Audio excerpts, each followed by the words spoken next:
What is the shortest Haftara? Does anybody know? It turns out that this week the Ashkenazic communities will be reading the shortest Haftara of the whole year, and that is, it has only 9 verses. It's the Haftara of the end of Amos, the end of one of the 12 so-called minor prophets. Minor meaning that they wrote short, relatively short prophecies, and that's why they were all put in one manuscript, Treasar. And one of those prophets who lived close to the time of the end of the northern kingdom, the end of the kingdom of Israel. The second Yeravam, so-called, was the king at that time.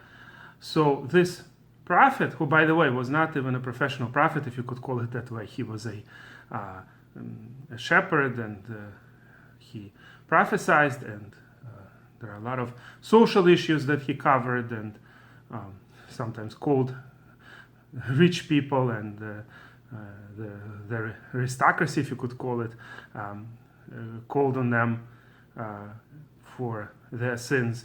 Whatever the case may be, this end of Amos was chosen by Ashkenazi communities to be read for the Parsha of Acharemot. So this Shabbat we're going to be reading this Haftara. Now it's interesting that Sephardim do not read it. And in general, the Sephardic communities only read Haftara from Amos once in Parshat Vayeshev, where the sale of Yosef is discussed. So there, the Haftara chosen by almost all communities is from Amos, where he compares, criticizes the people who exchange a poor man, sell a poor man for the shoes. So there is a midrash that when Yosef was sold, the brothers bought shoes on that money. So whatever the case may be, that Haftara is universally more or less accepted. But the Haftara of the end of Amos, the last 9 verses that Ashkenazi communities read, the Sephardim instead read Haftara from Yecheskel. Sephardim read both for this week's Parsha and the next week's Parsha. They're somewhat similar, and in particular, all the forbidden relations are discussed in the Torah in these Parshiot. So the 2 Parshiot of Yecheskel, the 22nd and the 20th chapters that were chosen, in both of them, Yecheskel, a prophet who mainly prophesied in the exile, in Babylonian exile, was also criticizing the Jewish people for all the things, everything we did wrong. And many of the sins mentioned are the ones mentioned in our weekly readings. And that's why the 2 Parshiot, the 2 pieces of Yecheskel, were chosen by Sephardic communities to be read as Haftara. But Ashkenazim read the Haftara from Yecheskel only for Parshat Kedoshim, but not for Parshat Acharemot. There is another interesting exclusion here. All the other cases when we read 2 Parshiot together, and by the way, most of the years we do read Acharemot together with Kedoshim as one weekly reading. It's only in the leap years that we read them separately. So all the other cases when the 2 Parshiot are read together, we choose the Haftarah from the second Parsha, not the first one. Because that's where the Maftir is, that's where the reading was ending. So the Haftarah is also from the second reading, not from the first. The only exclusion is this week's Parsha. And the reason for this is that the Talmud tells us that Rabbi Eliezer, Mishnah tells us that Rabbi Eliezer doesn't want the Haftarah where Yecheskel criticizes the Jewish people to be read at all. But it's a different Haftarah. That one we actually never read. Hoda et Yerushalayim et Tavateh. Tell the Jerusalem about its sins, about its abominations. So Rabbi Eliezer says that we shouldn't really ever choose that Haftarah. And the Parshiot that we're reading now, even though the Haftarah was not chosen from that particular chapter of Yecheskel, but the chapters that were chosen are pretty similar too. They also talk about the abominations, the sins of the Jewish people, and therefore the commentators wrote that it would be better to avoid this Haftarah whenever possible. So if there are 2 Parshiot, we have no choice, so in Parshat Kedoshim we do read this Haftarah. But when the 2 Parshiot are read together, and there is a choice which Haftarah to choose, we prefer to choose the end of Amos. So I want to mention a few words about the particular reading, this really short Haftarah. By the way, what would be then the shortest Haftarah for Sephardim? Most likely it's the at least in some Sephardic communities, it's the Haftara of Parshat Tzav from Yirmiyahu. We Ashkenazim read quite a longer piece. There are all kinds of verses added. But the Sephardim, at least some communities, read a very short Haftara there, and it's already mentioned in the Talmud as a really short Haftara. When the Talmud discusses what's the minimal number of verses in Haftara, it says it should be 21, 7 times 3. It corresponds to the 7 people who were called to the Torah, and each one had to read at least 3 verses. So 7 times 3 is 21. But it says if the subject ends earlier than that, then it's enough to read fewer.